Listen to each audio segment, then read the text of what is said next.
मोहब्बत और नशे के फ़र्क को तो समझते हैं ना आप लोग।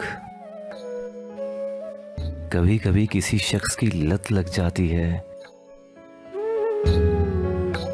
उस शख्स का आप पर नशे सा असर होता है। वो मिले तो आप हाई हो जाते हैं, लेकिन जब नशा यानी वो ना मिले तो आपका बुरा हाल हो जाता है। आप उसकी कॉल्स मैसेजेस का बेचैनी और बेसब्री से इंतज़ार करते हैं।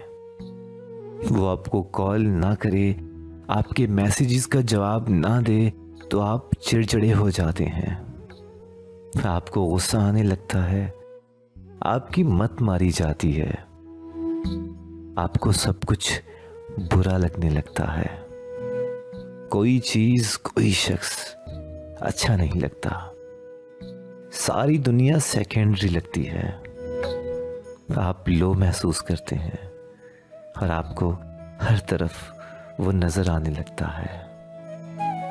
आपको उसकी शदीद तलब होती है।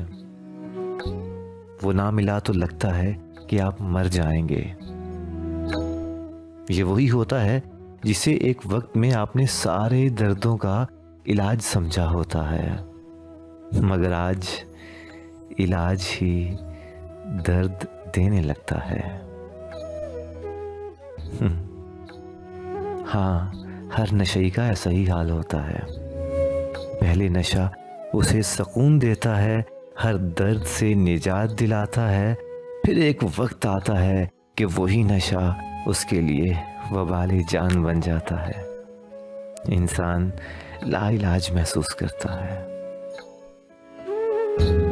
मोहब्बत और नशे के फ़र्क को तो समझ गए हैं ना आप लोग।